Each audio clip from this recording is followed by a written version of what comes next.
ఇవాళ చేసేటటువంటి ఏదైతే లాంచింగ్ కార్యక్రమం ఉన్నదో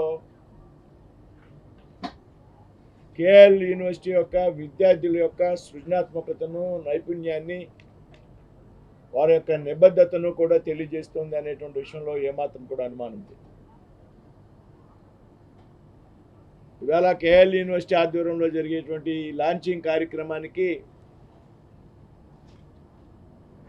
ఏదైతే red wing kite mac private limited, అదేవిధంగా స్పేస్ సాట్ కన్సల్టింగ్ ఎల్ఎల్పి సహకారంతో ఈ కార్యక్రమాన్ని ఇంత పెద్ద ఎత్తున ఇక్కడ నిర్వహించడం జరిగింది. అంటే కేఎల్ యూనివర్సిటీ విద్యార్థులు శాటిలైట్స్ని లాంచ్ చేయడం అనేది ఇది మొదటిసారి కాదు. 2023 సెప్టెంబర్లో, అంటే దాదాపు 2 సంవత్సరాల క్రితమే కేఎల్ సాట్ 1ని ఇదే క్యాంపస్ నుంచి లాంచ్ చేయడం జరిగింది. వారు పూర్తిగా కూడా అందులో సక్సెస్ అయ్యారనేటువంటి విషయాన్ని సందర్భంగా గుర్తు చేస్తున్నాం. ఏదైతే ఈవేళ మనం లాంచ్ చేయబోతున్నటువంటి క్యాన్సాట్ ఏదైతే ఉన్నదో ఆంధ్రప్రదేశ్ నుండి ఇస్రో వారు ఎంపిక చేసినటువంటి ఏకైక శాటిలైట్ అనేటువంటి విషయాన్ని కూడా ఈ సందర్భంగా ప్రస్తావిస్తున్నాం.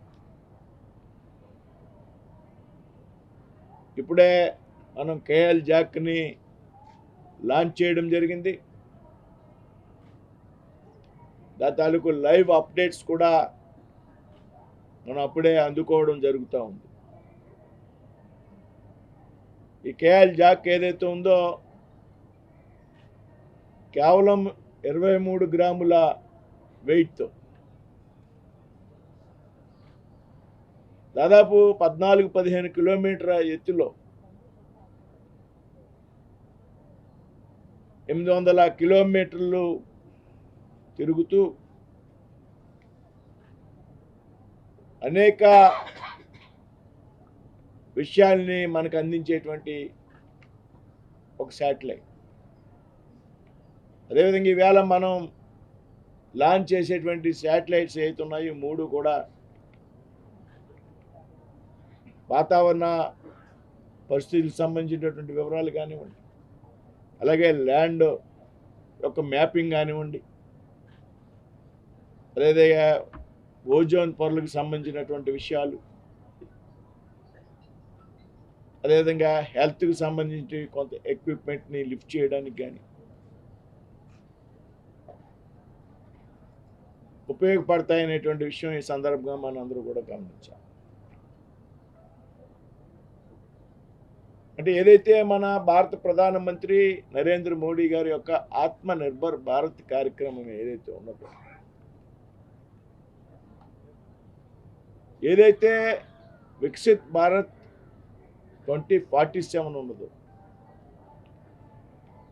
ఏదైతే ఆంధ్రప్రదేశ్ రాష్ట్ర ముఖ్యమంత్రి యొక్క చంద్రబాబు నాయుడు గారి యొక్క విజన్ ఉన్నదో, వికసిత్ ఆంధ్ర 2047 అనేటువంటి లక్ష్యాలని సాధించడానికి ఈ లాంచింగ్ కార్యక్రమాలు దోహదపడతాయి, ఉపయోగపడతాయి అనేటువంటి విషయం ఈ సందర్భంగా గుర్తు చేస్తుంది.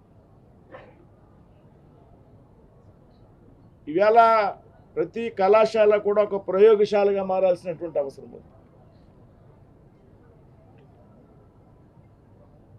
ప్రతి తరగతి గది, ప్రతి కళాశాల, ప్రతి విశ్వవిద్యాలయం యొక్క ప్రాంగణం కూడా ఈ రకమైనటువంటి ప్రయోగాలతో ముందుకెళ్లాల్సినటువంటి అవసరం ఉంది. విద్యార్థుల్లో ఉన్నటువంటి సృజనాత్మకతను మనం వెలికి తీయాల్సినటువంటి అవసరం ఉంది. ఇవాళ భారతదేశం శాస్త్ర సాంకేతిక రంగంలోనే ప్రపంచంలో అనేక దేశాలతో పోటీ పడుతుంది అనేటువంటి విషయం మనందరూ కూడా గమనించాలి. ఒకప్పుడు అగ్రరాజ్యాలకే పరిమితమైనటువంటి ఏదైతే శాస్త్ర సాంకేతిక రంగం ఉన్నదో, ఇవాళ భారతదేశం వాటితో పోటీ పడడమే కాకుండా అధిగమించే స్థితిలో కూడా ఉన్నది అనేటువంటి విషయాన్ని మనం అంతా కూడా గమనించాలి.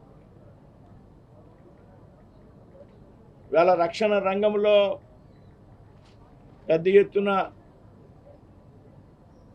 ఎగుమతులు చేస్తున్నాం భారతదేశం నుండి తొలిసారిగా.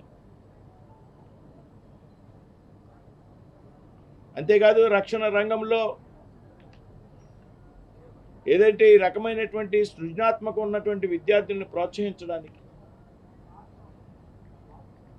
ఈరోజు భారతీయ రక్షణ రంగంలో ఏదైతే ప్రధానమంత్రి నరేంద్ర మోడీ గారి యొక్క ఆలోచనలో భాగంగా ఉన్నటువంటి మేక్ ఇండియా కార్యక్రమం కానీ,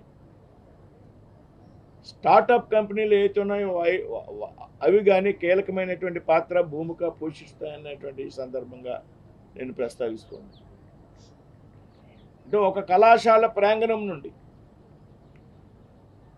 కేఎల్ యూనివర్సిటీ ప్రాంగణం నుండి ఈవేళ 3 శాటిలైట్స్ ప్రయోగించడం అంటే ఇది నిజంగా కూడా యావత్ దేశం కూడా గర్వించదగినటువంటి విషయం అనేటువంటి విషయాన్ని ఈ సందర్భంగా చెప్తూ ఉన్నాం.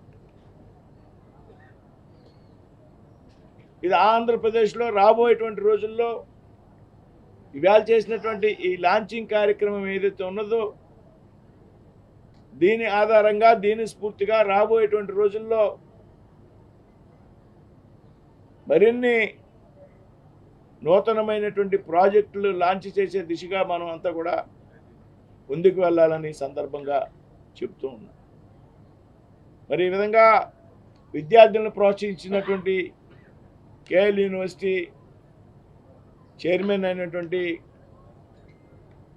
కోనేరు సత్యనారాయణ గారికి, అదేవిధంగా నిఖిలమ్మ గారికి, అయితే వైస్ ఛాన్సలర్ పార్థసారథి వర్మ గారికి, ముఖ్యంగా ఈ శాటిలైట్స్ యొక్క ప్రయోగంలో విద్యార్థులను ఉత్తేజపరిచి అనుక్షణం వారితో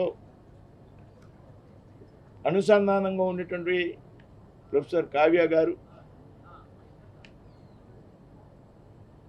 ఏదైతే ఎలక్ట్రానిక్స్ ఇంజనీరింగ్ విభాగం డైరెక్టర్గా ఉన్నారు, అదేవిధంగా ఈ స్పేస్కి సంబంధించి ఇక్కడ ఉన్నటువంటి క్లబ్కి ఇన్ఛార్జిగా కూడా ఉన్నారు వారు, అదేవిధంగా Andhra Pradesh state council of science and technology member secretary అయినటువంటి శరత్ కుమార్ గారు, వీరందరి యొక్క కృషి సహకారం కారణంగా, విద్యార్థులకు వారు అందించినటువంటి ప్రోత్సాహం కారణంగా మాత్రమే ఇది సాధ్యమైంది అనేటువంటి విషయాన్ని సందర్భంగా ప్రస్తావిస్తుంది. అంతేకాదు దాదాపు 34 మంది విద్యార్థులు 9 నెలల పాటు కష్టపడి ఈ ప్రాజెక్టుని రూపొందించడం జరిగింది. అంతేకాదు ఈ 34 మందిలో 18 మంది విద్యార్థినులు ఉండడం అనేది కూడా గర్వకారణమని సందర్భంగా ప్రస్తావిస్తూ విద్యార్థులందరినీ కూడా అభినందిస్తూ ఉన్నాం. అంటే ఈ ప్రాజెక్టులు, ఈ లాంచింగ్, ఈ 3 శాటిలైట్స్కి సంబంధించినటువంటి ప్రతి విషయంలో కూడా దాన్ని డిజైన్ చేయడం కానీ, దాన్ని తయారు చేయడంలో కానీ, దానికి కావాల్సినటువంటి పరికరాలని సేకరించడంలో కానీ, అదేవిధంగా అందుబాటులో లేకపోతే స్వదేశీ పరిజ్ఞానంతో విద్యార్థులే డెవలప్ చేసి పూర్తిగా స్వదేశీ పరిజ్ఞానంతో తయారు చేసినటువంటి శాటిలైట్స్ ఏదైతే మన ప్రధానమంత్రి గారు పదే పదే ప్రస్తావించేటువంటి స్వదేశీ నినాదం ఉన్నదో ఆ నినాదాన్ని ఈ 3 శాటిలైట్ల ప్రయోగం ద్వారా ముందుకు తీసుకెళ్లే విధంగా కేఎల్ యూనివర్సిటీ యొక్క యాజమాన్యం కానీ, విద్యార్థులు కానీ ఈ ప్రాజెక్టుని ప్రారంభించారని తెలియజేయడానికి సంతోషిస్తూ మరొకసారి అందరినీ కూడా పేరు పేరుని అభినందిస్తూ ఇంతటి విశిష్టమైనటువంటి లాంచింగ్ కార్యక్రమానికి నన్ను ముఖ్య అతిథిగా యాజమాన్యం ఆహ్వానించడం, నేను పాల్గొనడం అనేది కూడా నాకు అదృష్టంగా భావిస్తున్నాను. ఇంత చక్కటి శాటిలైట్ లాంచింగ్ కార్యక్రమానికి నన్ను ఆహ్వానించిన మిత్రులు ఛాన్సలర్ ఆఫ్ కేఎల్ యూనివర్సిటీ సత్యం గారికి, వైస్ ఛాన్సలర్ పార్థసారథి గారికి, ఈ సమావేశానికి ముఖ్య అతిథిగా విచ్చేసిన మిత్రులు కేంద్ర మంత్రి భూపతిరాజు శ్రీనివాసవరం గారికి, ఇతర డయాస్ మీద ఉన్న వాళ్ళందరికీ నా హృదయపూర్వక అభినందనలు. నాకు ఫస్ట్ పార్థసారథి గారు ఇలాగ శాటిలైట్ లాంచ్ చేస్తున్నామంటే అసలు నాకు మైండ్ పనిచేయాలి. శాటిలైట్ లాంచింగ్ ఏంటి, యూనివర్సిటీలో శాటిలైట్ లాంచింగ్ ఏంటంటే ఏంటండి, ఏం శాటిలైటు, నిజం శాటిలైటా లేకపోతే ఏమన్నా ఏదో హాట్ ఎయిర్ బెలూన్ లాగా, అసలు ఏంటి శాటిలైట్ ఏంటి అని అంటే ఆయన చెప్పిన తర్వాత నేను గూగుల్లో చూసా. ఈ నానో శాటిలైట్స్ కొన్ని ప్రసిద్ధి చెందిన యూనివర్సిటీస్ వరల్డ్ వైడ్ చాలామంది కొన్ని అంటే వెరీ ఇంపార్టెంట్ యూనివర్సిటీసే శాటిలైట్స్ లాంచ్ చేస్తున్నారు అని అది దాని గురించి కాస్త తెలుసుకున్న తర్వాత నిజంగా ఐ ఫెల్ట్ సో హ్యాపీ.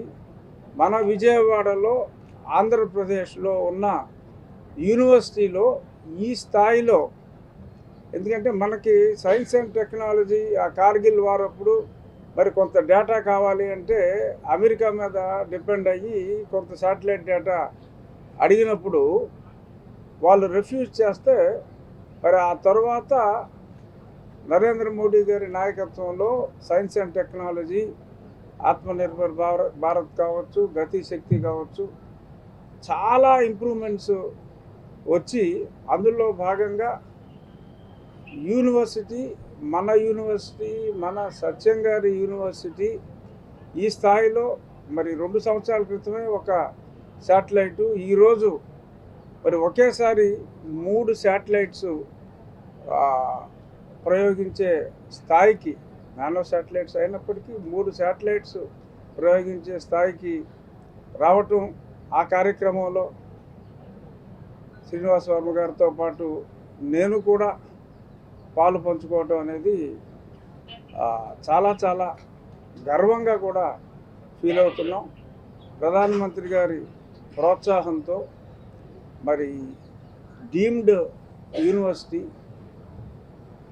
ఈ యూనివర్సిటీ కేఎల్ యూనివర్సిటీ జాతీయ స్థాయిలోనే అత్యున్నత స్థాయిలో ఈ టెక్నాలజీని అందిపుచ్చుకొని ఇస్రో సహాయంతో మరింత ముందుకు వెళ్ళాలని, not only A prestige for Andhra Pradesh, రాబోయే రోజుల్లో దేశంలోనే ఒక ప్రముఖ యూనివర్సిటీగా కేఎల్ యూనివర్సిటీ వెళ్తుంది అన్న ఆ పాజిటివ్ ఆ ఫీల్ ఈ ప్రాంతంలోకి ప్రవేశించిన వెంటనే, నేను ఫస్ట్ టైం ఇక్కడికి రావటం, ఈ ప్రాంతంలోకి వచ్చిన వెంటనే రాబోయే రోజుల్లో మరెంతో ఉన్నత స్థాయికి వైస్ ఛాన్సలర్ గారి నాయకత్వంలో, సత్యం గారి నిర్దేశకత్వంలో డెఫినెట్గా I'm sure this university is going to be one of the best universities in this part of the world అన్న నమ్మకం నాకుంది. I wish them all the best to KL university and their staff and their students. I wish them all the best and good luck. తెలుగులో fastest news app ఇప్పుడు కొత్త అవతారంలో 5 సెకండ్లోనే పూర్తి వార్తా సమాచారం మీ చేతిలో. సోషల్ మీడియా ట్రెండ్స్ మీ కళ్ళ ముందుకే live TV and voice search ఆప్షన్స్తో ఇప్పుడే డౌన్లోడ్ చేయండి. యాప్ లింక్ డిస్క్రిప్షన్లో ఉంది.